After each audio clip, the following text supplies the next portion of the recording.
Yo, what's up? Welcome inside the opening line, Elite Fantasy Sports Network. Corey Parson and Benny, what's going on? Not much, man. I had a crappy day yesterday. I had some wins, and then that last bet of the night, Corey, usually is that bet that either like makes it a big day or makes you like drop down and break even. Preaching to the choir, Benny. So I had a pretty good day going into the Rockets game, right? Mm-hmm. Well, you actually know this because you called me last night at 12:30. We should probably tell this story to start off with. Yeah, It all kind of rolls in together. So I'm sitting here watching the Golden State Warriors Rockets game, right? My phone rings about 12:30. You giving me a call? Yo, can you do me a favor? You had like a 14 parlay going or something? I had a 14 parlay going, and basically, and I'll tell it from my side, then you'll lead into your story. So I'm on the telephone. I was having a conversation with a homegirl of mine. So I threw this 14 parlay in. I'm talking about, I had my man Jim Day, Fancy Taz, throw it in for me. He lives out in Jersey. I didn't feel like making a trip across the water. I wasn't even planning on betting last night. So what ends up happening was last couple of months, probably like around 750 straight up. You know what I'm saying? Mm. I was like,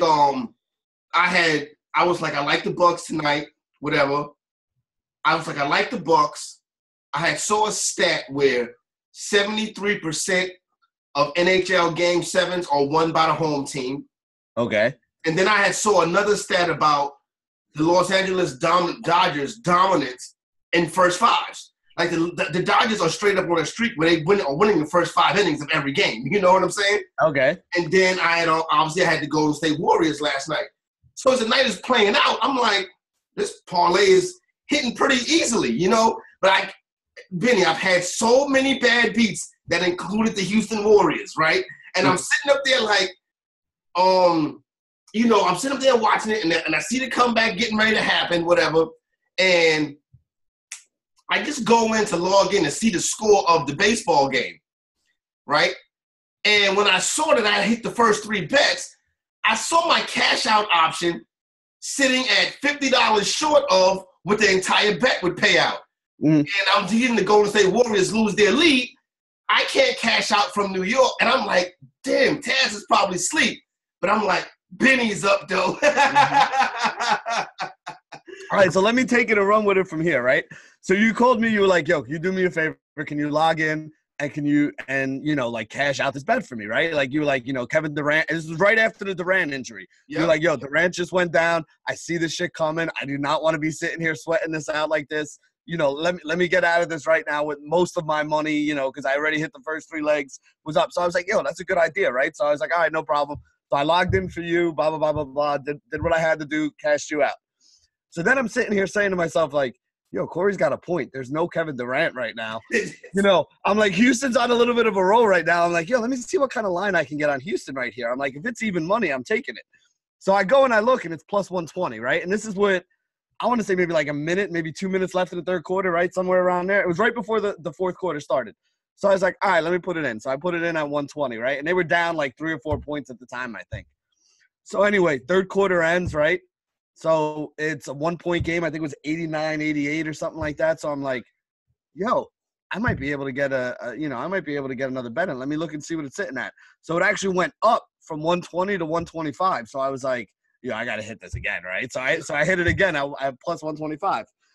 So anyway, fourth quarter starts. I'm sitting here thinking to myself, all right, we're good right now. I'm like, Steph Curry hasn't shot the ball well this game, so he's going to have trouble scoring. Now, basically, Klay Thompson is your number 1 scorer, so you can kind of concentrate on not letting him shoot the ball. I'm like, so they're going to need, like, Draymond Green and Jonas Jerebko and, Andre Iguodala to go up and put up a bunch of points. So anyway, the fourth quarter starts of this game, right? Jerebko hits a 3. Draymond Green goes to the basket, kicks it out. Iguodala hits a 3. Couple plays later, Draymond gets a 3. I'm sitting here saying to myself, like, you got to be kidding me right now that this team couldn't score. It was basically all Kevin Durant for, like, the first, 4.5 games of the series up to right now. Steph couldn't hit a shot. He couldn't buy a bucket. The secondary guys weren't making any outside shots. All of a sudden, it just starts raining. Everybody on Golden State just starts hitting shots. And the thing that really annoyed me is just because Kevin Durant got hurt, didn't mean that the Rockets weren't allowed to keep using James Harden. Yeah. Like, why did you not give James Harden the ball in the fourth quarter? In the fourth quarter, you got guys, Eric Gordon, I got no problem when he's shooting the ball. Chris Paul, got no problem when he's shooting the ball.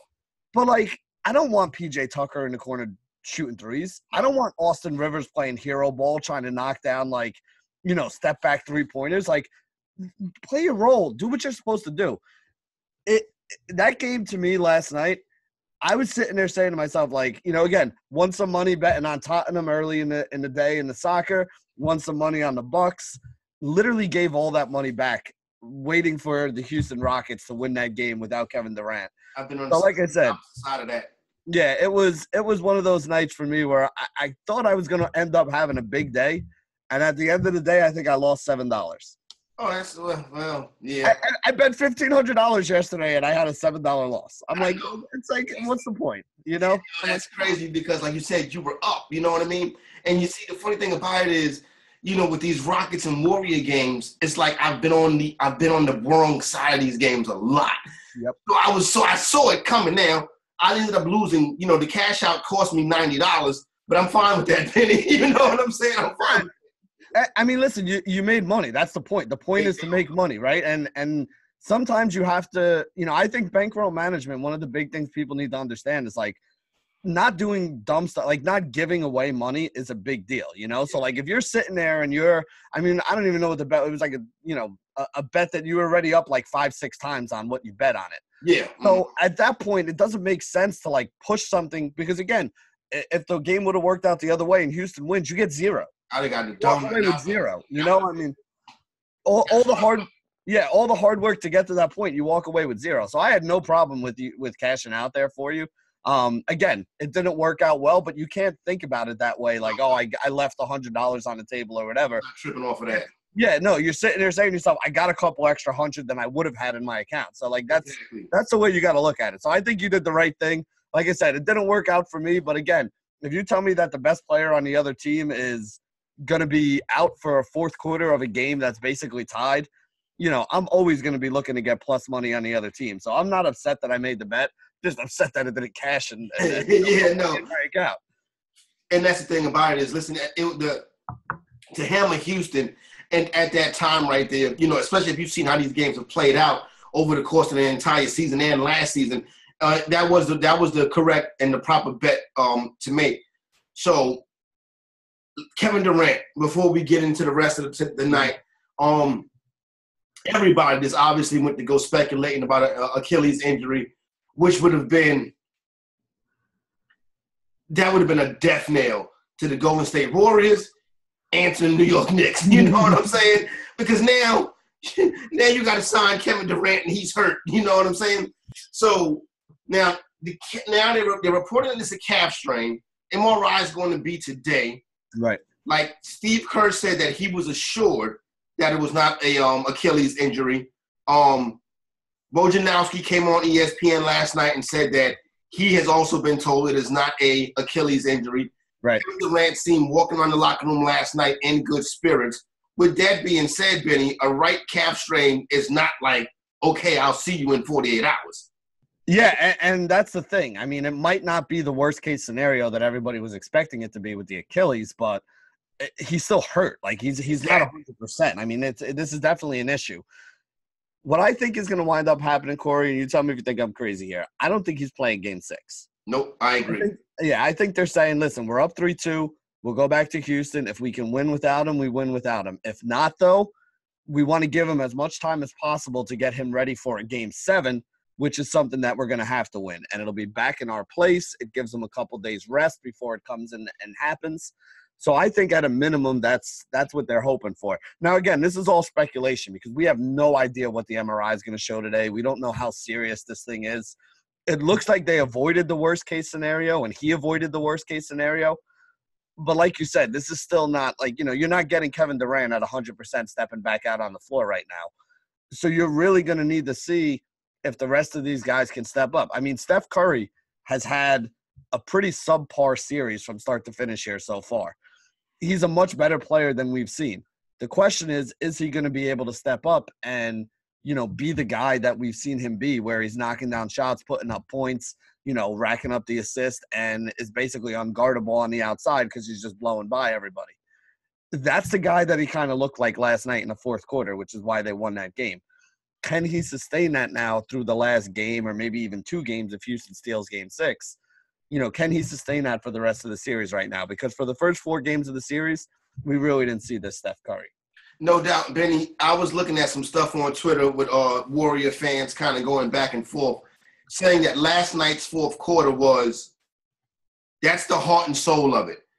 More or less saying, like, that's Golden State, like, more or less saying that that's the core. Clay, Draymond, and Steph. And that core right there can still get it done without Kevin Durant. I don't know if that's true. I don't, to be honest with you. Well, listen, that core did win a championship without Kevin Durant. Yep. They also won it without DeMarcus Cousins. So as much as everybody's they had a 3-1 lead on the Cavaliers in the championship that group lost. Yeah, exactly. I mean, this is a team that can still win games and can still get it done. See, the thing is, if you had a second-round matchup right now with, maybe Denver or Portland, I would probably feel a little better about it. But we've been talking about this throughout the entire series, that this is kind of the de facto championship game in our mind. I think that whoever wins this game is the team most likely to win the NBA championship, even though they still got to win 8 more games in order to wind up getting it done. I mean, again, if there's any team that's going to be able to beat them right now without them being 100%, it's going to be Houston, because Houston's already beat them twice in Houston with them being 100%. So I fully expect Houston to win this game 6 here and send it back to Oracle for, one more game in the series. And what could possibly be the last game at Oracle if, Houston pulls off. That is correct, yeah. Leaving Oakland with just the A's. That's got to suck for Oakland, man. Yeah, it probably does. And they'll get rid of the Coliseum soon, too. You know what I'm saying? Mm-hmm. The Coliseum is you think it's some janky places on this side of town. The Coliseum is a straight dumpster fire. That place is a dump. But you know what? That's their team. They're losing their teams left and right. I feel bad for them. But anyway, the Warriors are going right across the bridge. They'll be fine. They'll be able to go over there and see them in the brand new Chase Center. So the Boston Celtics. I don't know. Like,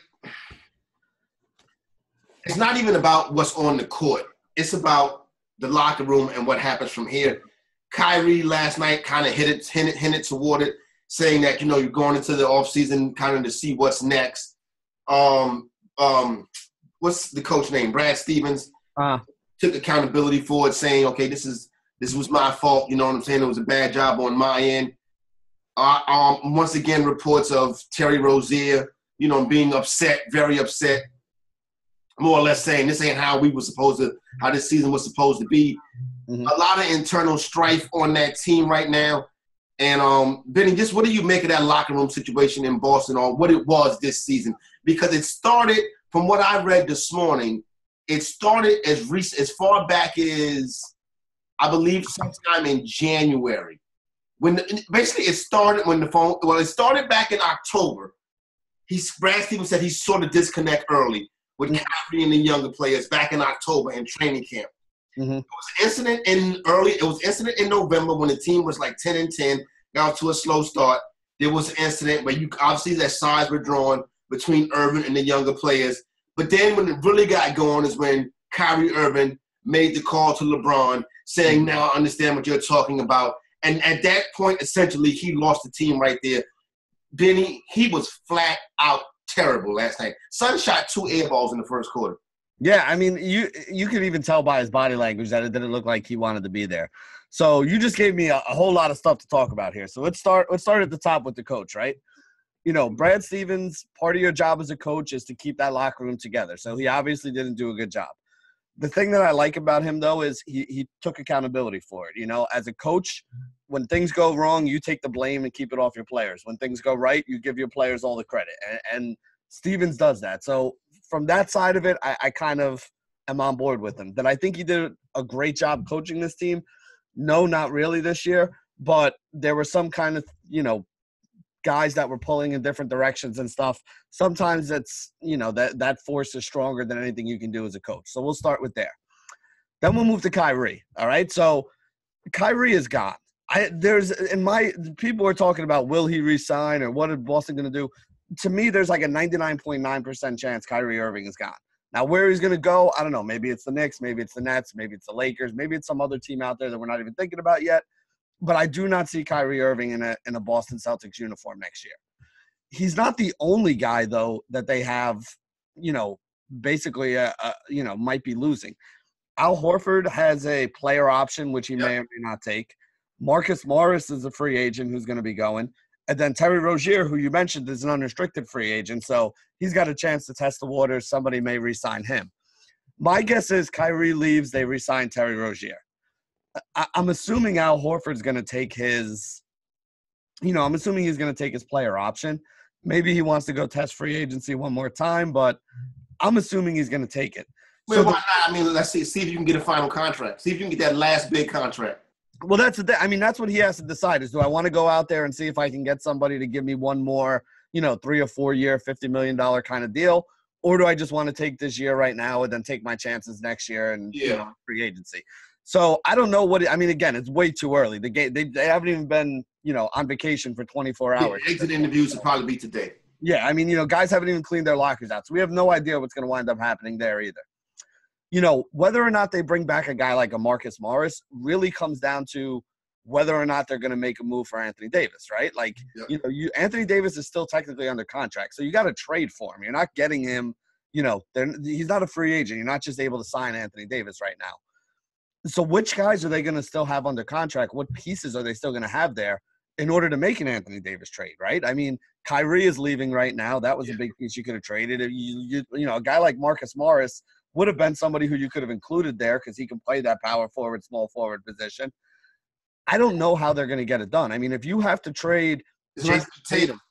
But if you're trading Jason Tatum, what are you really left with here? You're going to have to re-sign Jaylen Brown for a lot of money. So you're going to have like Brown, Smart, Terry Rozier. Okay, you just got Anthony Davis. You still have like Gordon Hayward. And then you're going to hope that Al Horford resigns. Now, those are some good players, but is that really a better team than they had this year, or are they in the same exact spot? They're in the same spot, except the locker room chemistry may be better. That's it right there. It could be better in the locker room without. See, it could be addition by Kyrie just leaving the space. Yeah. Kyrie Irving is coming off like Ben Roethlisberger. That's what it's coming off. He's coming off like Ben Roethlisberger, except the organization is willing to move on. Like, okay, we're done. Or Kyrie's willing to move on. Like, Ben's not leaving Pittsburgh. No. Ben run everybody out of Pittsburgh, but he's staying. Kyrie's like, I don't give a F. I'm out of here. You know what I'm saying? Yeah. But he was very tough on. I can imagine him being a very tough teammate to be around this year, and I don't think it was fair the way that he treated those young players in Boston. Benny, I don't. I mean, I can see it from both sides of the coin, right? Because to me, when you're the veteran on a team, that's part of your job. Part of your job is to get these young guys to understand what it takes to win. And let's face it, they're going home in the second round again this year. So it's not like these young guys stepped up and did what they had to do to help them get there. They had a better run last year without him. Last year they had a Game 7 in their building in the conference finals. No, you're absolutely right. And like I said, the problem is, I don't want to blame the young guys, and I don't want to blame him. But if you're going to win a championship, you need everybody on the same page. You know what I'm saying? Like, you can't have guys worrying about their own thing, worrying about their own stats, worrying about their own future.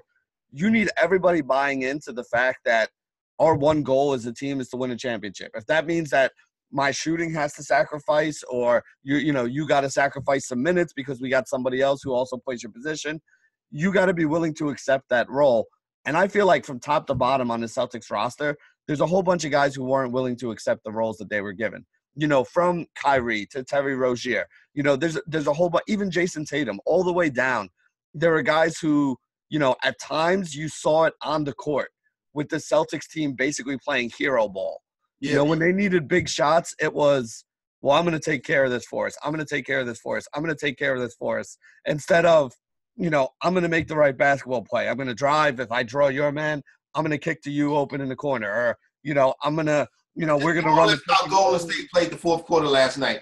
Jonas Jerebko was shooting threes because he had the shot. Yeah, because he was the open guy, so he got the ball and he hit it. Right. That's the difference between a team like the Warriors, who has one mind, one goal, one concept, and a team like the Celtics, who are a bunch of individuals that were mismatched being put together.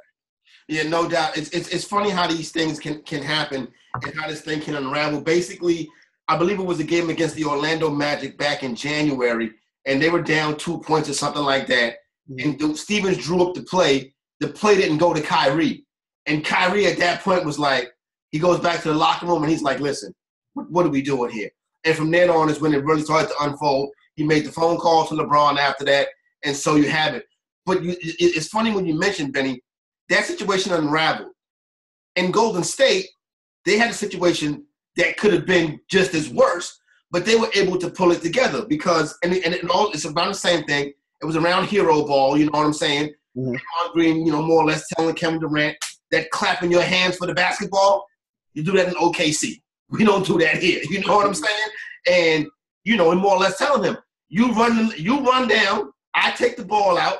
Instead of clapping your hands for the ball, if you would have filled the lane, you would have got your three. You know what I'm saying? But by being selfish, but they were able to pull that back together. A team like Boston, that one incident right there was like, you know what?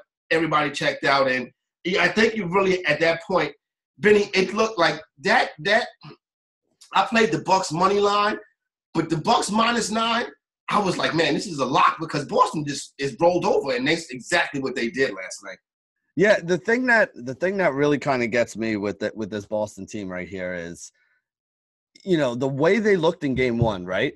Like, I didn't bet a lot of the games in this series because after watching that game one, I was like, oh, crap, all these Milwaukee, futures bets that I have are worthless right now because the Celtics looked like the best they had looked all season long.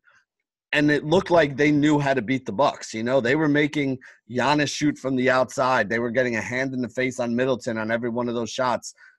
Other guys needed to step up for the Bucks, and we didn't see it happening. And then after that game one, though, they went 4 games in a row where the Bucks just completely killed them. Like the Bucks made the adjustments and just blew them out for the rest of the series. And they was beating them like they was beating the Pistons. Yeah, like that. That's what I'm saying is. It wasn't like they had 4 heartbreaking losses where it was a last second shot or a 5-point run in the fourth quarter that took them from winning to losing. They literally got their ass beat for 4 straight games right there in a row, and it looked like they didn't even belong on the same court.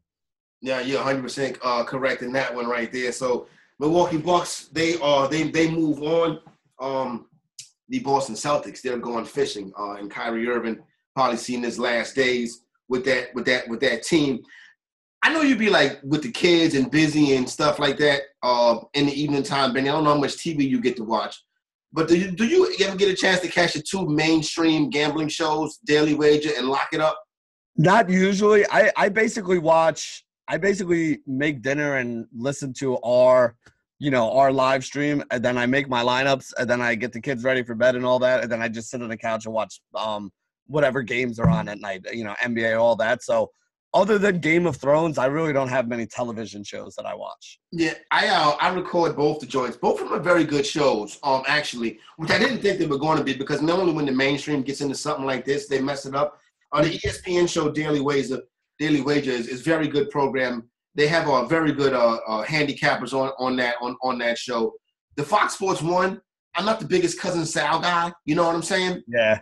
I'm not, but they have the girl is great. Todd Furman is great. They got a real good, real entertaining show over there too. So I just was wondering if you was checking those out because both of those programs are very good.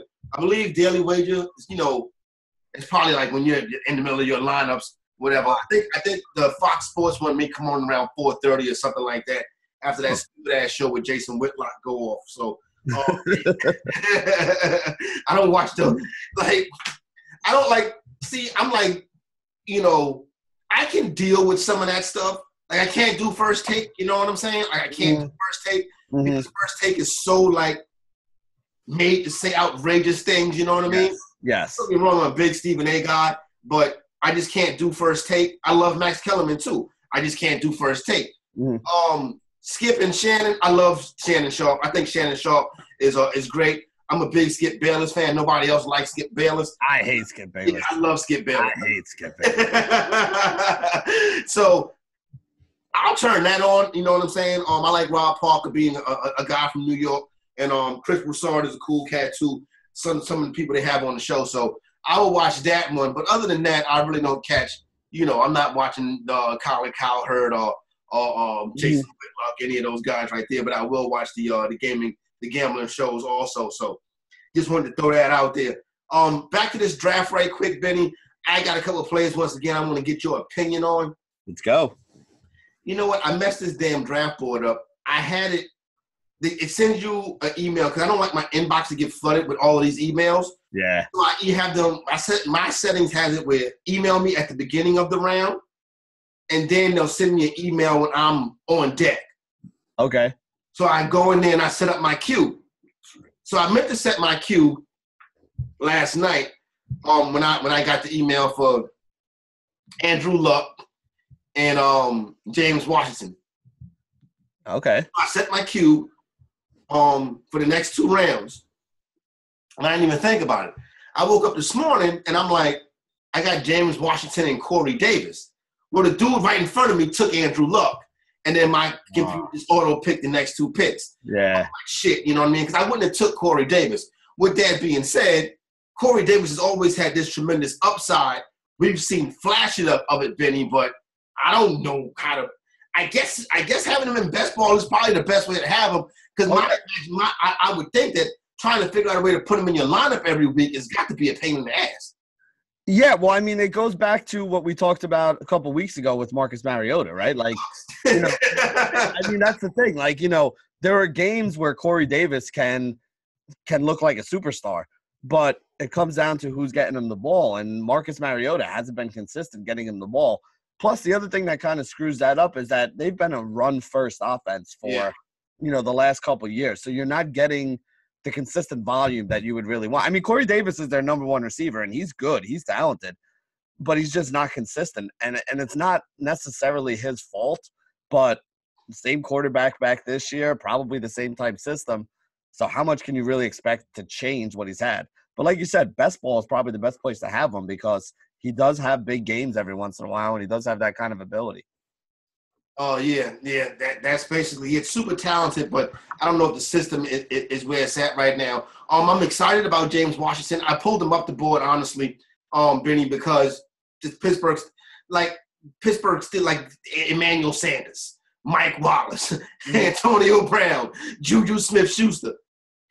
Something's in the water in Pittsburgh. You feel what I'm saying? So James Washington can be that next guy, then so be it. Outside of Martavis Bryant, it seems to hit. Mm-hmm. Well, I mean, even Martavis Bryant, like his was more like, the fact that, exactly. Like it wasn't like he wasn't a good player. But you know what, though? It's funny. You're mentioning all these guys, and, you look at how much talent they've had there and the way the passing game has been. It's almost just like next man up, right? Like you just plug in the next guy there, and you can guarantee he's going to at least be wide receiver 2 or wide receiver 3. It doesn't make a difference. For how much Todd Haley is probably the most hated man in the NFL or on the short list of the most hated people in the NFL, the dude knows what he's doing when it comes to coaching offense. You know what I'm saying? He is – I mean, you look at the wide receivers that have worked with Todd Haley, Terrell Owens, Larry Fitzgerald, Anquan Bolden. These dudes are Hall of Famers. So the man knows what he's doing. And, he's not in Pittsburgh no more, but you still see the handprints he left in that wide receiver group. Well, I mean, you even just look at Pittsburgh last year with the Steelers, right? I mean, the names changed, but did the production really change? I mean, you're right, yep. James Conner was still a stud, even though it wasn't Le'Veon Bell. Like, Juju had a good year. You still had Antonio Brown having a good year. I mean, we see this time and again with the Pittsburgh Steelers. The system works for them.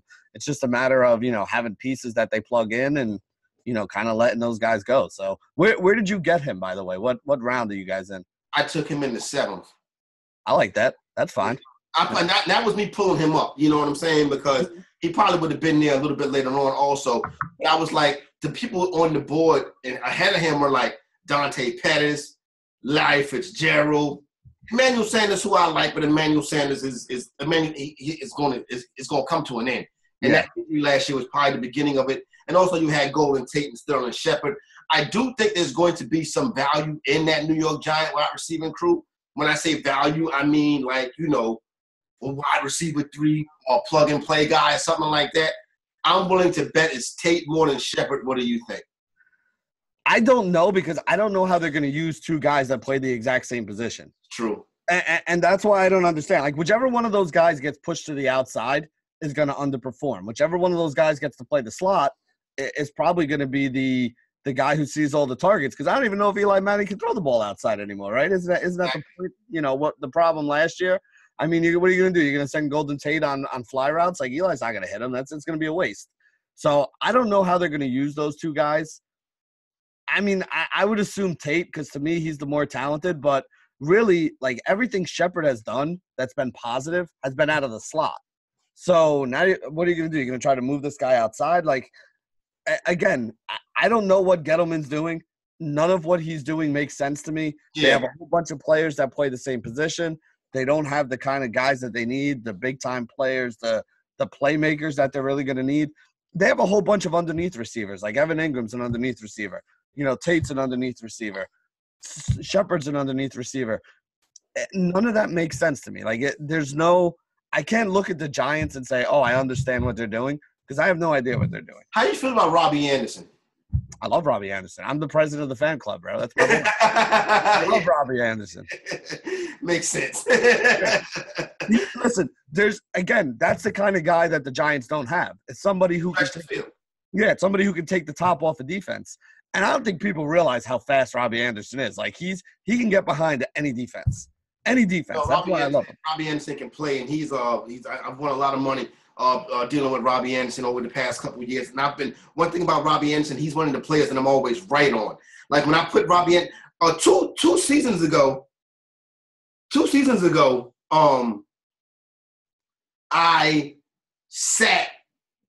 maybe about week 3, I started sitting T.Y. Hilton and starting Robby Anderson. And everybody was like, I was crazy. This is the year Andrew Luck didn't play. And I was like, no, trust me, I'm not crazy. And Robby Anderson was paying me back every week. And I was benching T.Y. Hilton and rolling with Robby Anderson, and it worked every single time. This past season, something was off. I was like, I was picking the spots. And when I played Anderson, he did well. And when I sat him, he did a donut. So I like him, too, because I can always, I got good mojo with Robby Anderson.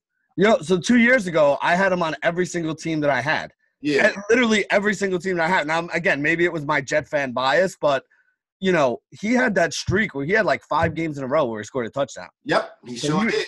Yeah, he basically carried some of my teams because this was a guy that I was taking like 14th, 15th round at the time. Remember, the reason why we were picking him was because of the Quincy Enunwa injury. Yeah, exactly. And I got hurt in our preseason. And you were still getting him in like the 14th, 15th round. So he was on all my teams, helped me win a couple championships, make some money.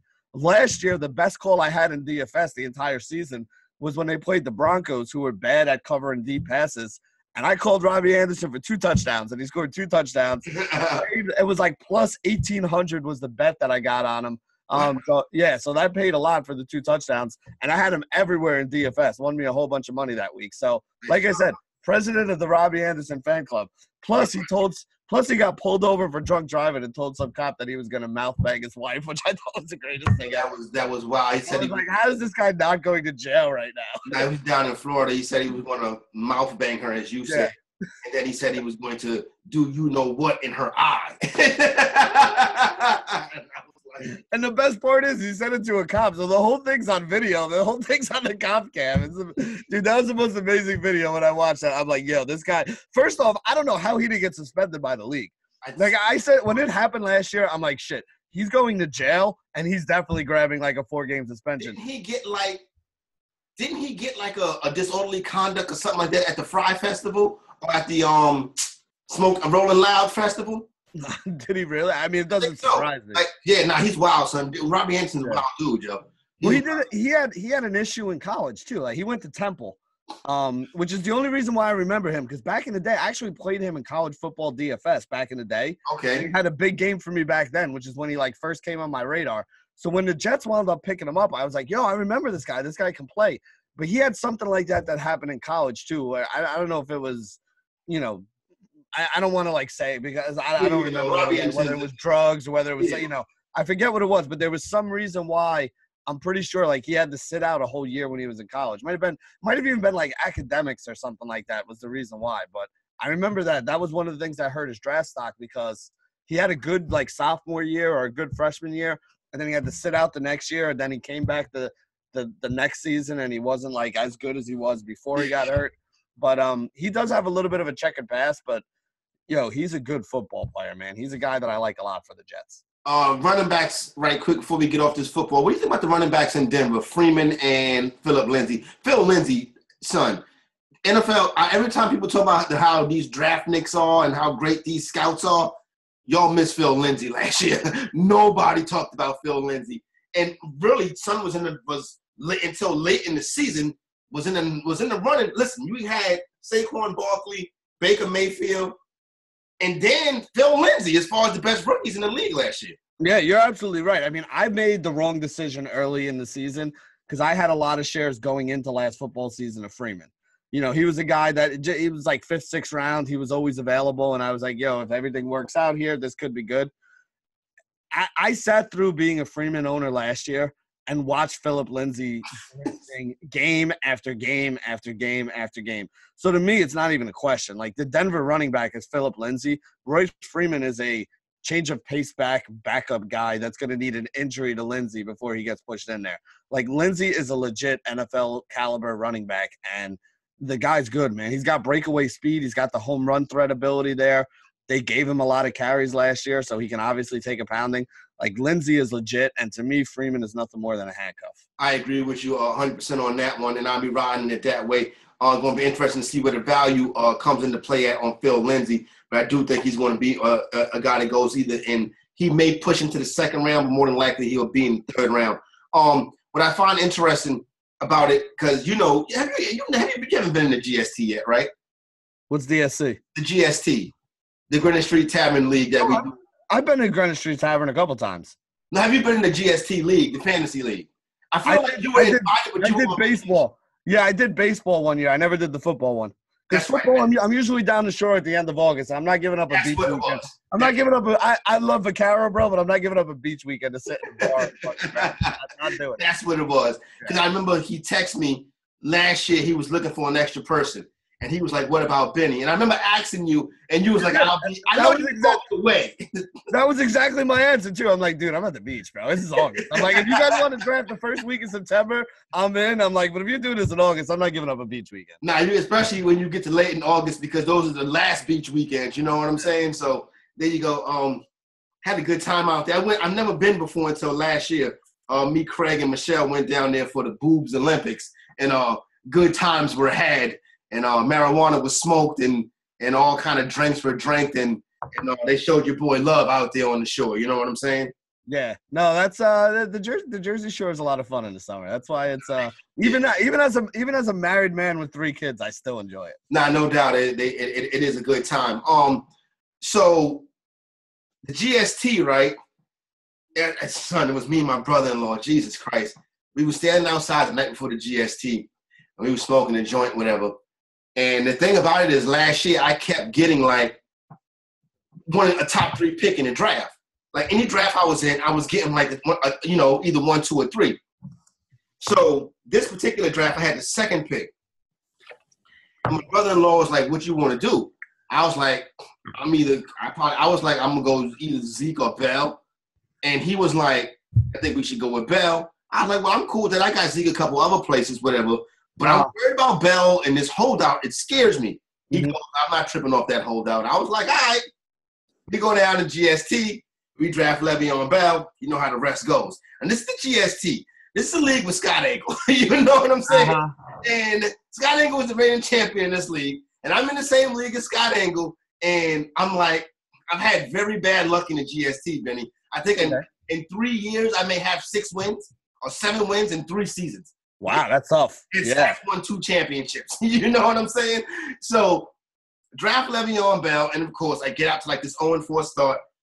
But I remember after the first week, and I knew I had to replace Bell. Phil Lindsay had that big game in week 1.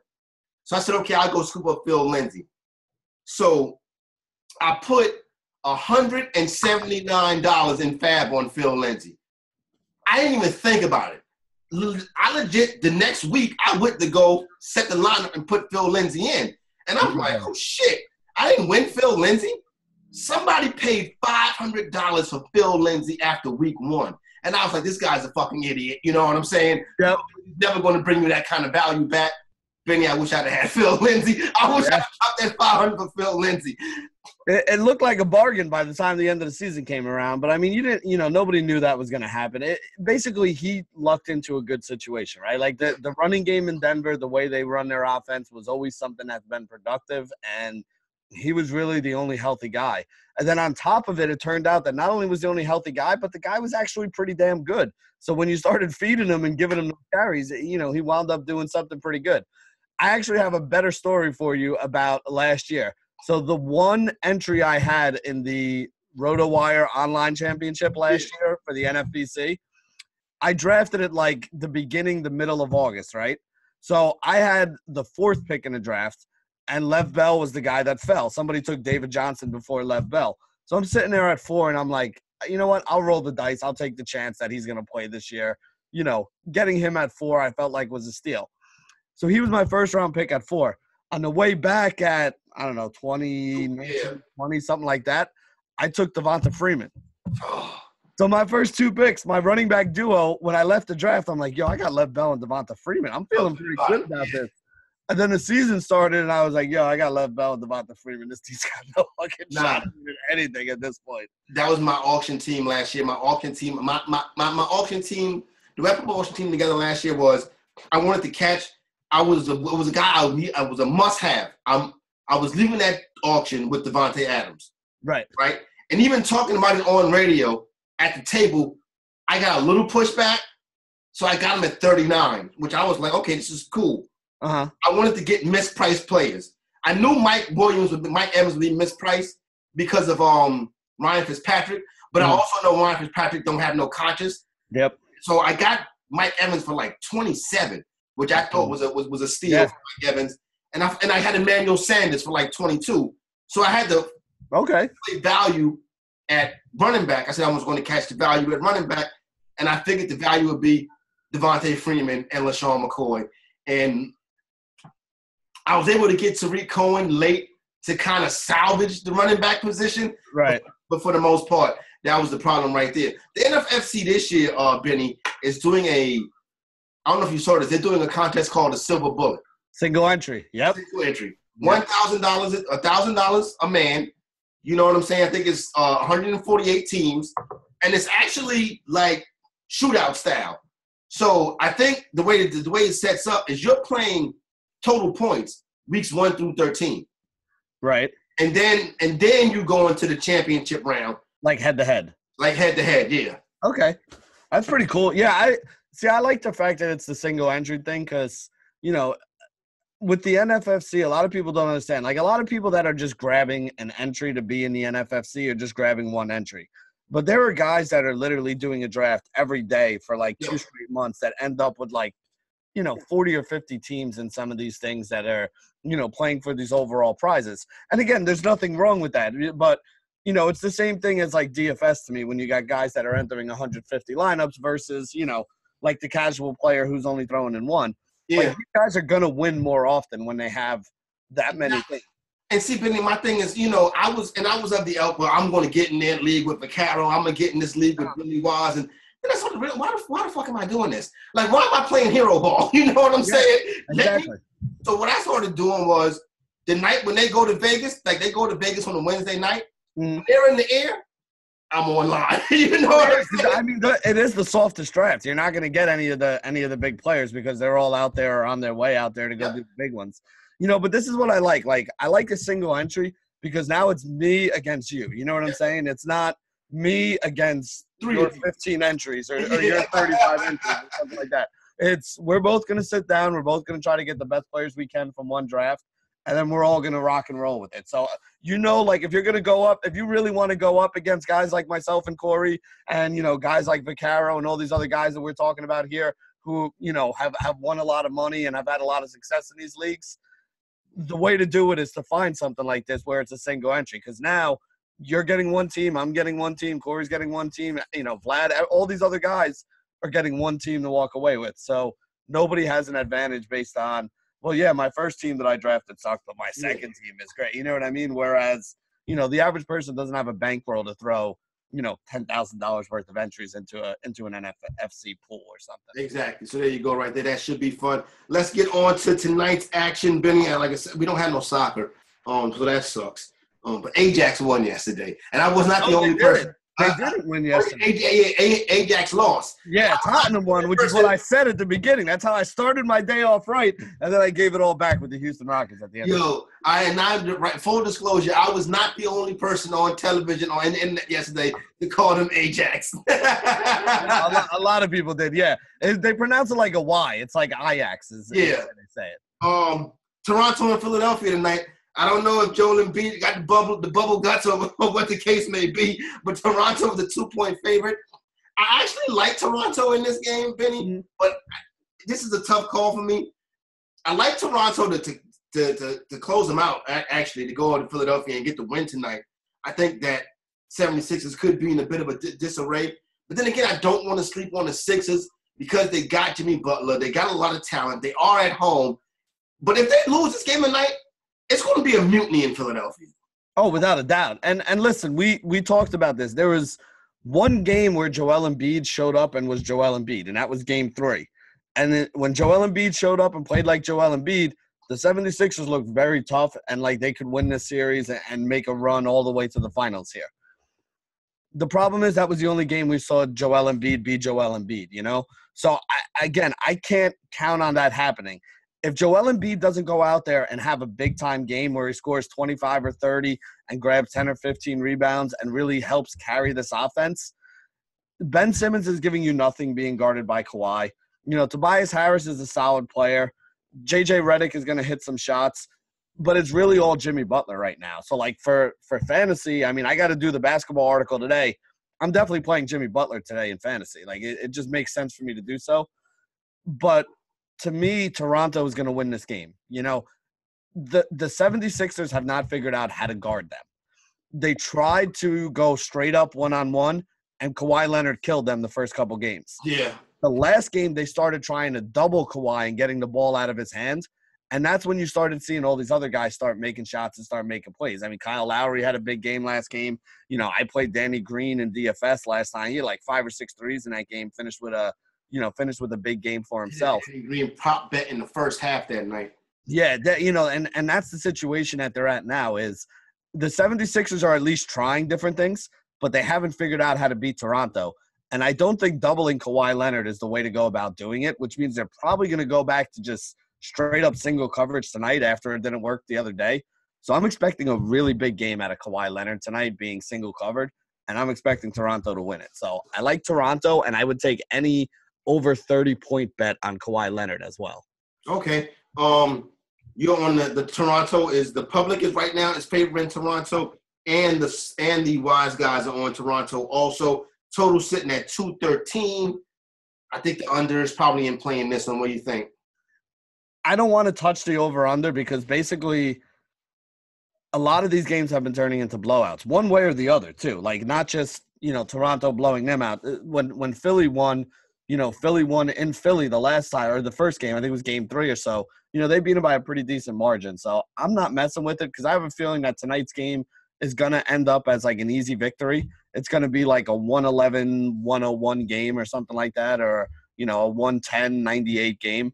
And which side of that game Philly is on is all going to depend on which Joel Embiid we get. Yeah, and if I'm about to say the Eagles, if the Sixer fans start booing them, then Embiid and Simmons are really going to quit, and then that's just going to be hilarious. And then Chuck and Charles going to get on them so crazy. Chuck and Shaq going to get on them so crazy. You know what I'm saying? I'm looking forward to that. Game time, Denver and Portland. You know where I'm at. I'm with the Trailblazers. I think you've already tapped out of this series. Well, you're on the Nuggets. You're riding the Nuggets. Yeah. I'm up on the Nuggets. The Nuggets have cashed 4 of the 5 games in this series so far. Yeah. Wait, what are we in? We're in game 6 tonight. So 4 of the 5 games in this series so far, the Nuggets have cashed. So again, I'm up money on the Nuggets, and I have that, ticket on the Blazers to win the whole thing. So I'm just going to keep riding the Nuggets here. If Kevin Durant, knock on wood, if Kevin Durant is out and you're sitting on that ticket, man, that's Well, they got to get by Denver first. So let's see, and that's what I'm saying is this way I'll keep betting Denver because if Denver wins, then I'm putting some money back in and I covered the cost of the ticket and have a little profit. And if Denver loses, I'm sitting on a ticket that could pay $4,000 on a $100 bet if, the Blazers can get lucky and get through one more series. The public and the wise guys are both big leans on Denver tonight. I'm going to fade the public. I'm going to lay the floor with Portland in a big game. This series right here is headed for a Game 7.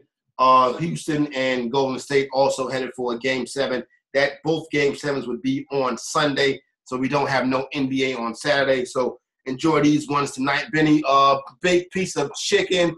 I had the person in my head, Ezekiel Elliott, paying for that kid's funeral. That 13-year-old football player, they got killed out there. Ezekiel Elliott paying for his funeral. That is my big piece of chicken to Ezekiel Elliott. What you got, Benny? Yeah, I mean, I'm going to give my big piece of chicken to the Milwaukee Bucks just as a team. I mean, they not only came back after a disastrous Game 1 where even me, who was one of their biggest supporters all season long, started doubting whether or not they could get this done. But they did it in emphatic fashion, like just blowing out the Celtics to the point last night where they were fooling around on the bench and having fun in the fourth quarter because they were up big. That game was pretty much a laugher. I mean, I didn't really sweat it out almost at all last night. So big piece of chicken for the Milwaukee Bucks for making me some money and making me not sweat it out. Fair to dare. There you go right there for my main man, Benny Ricciardi. I'm Corey Parson, the fantasy executive. We are out.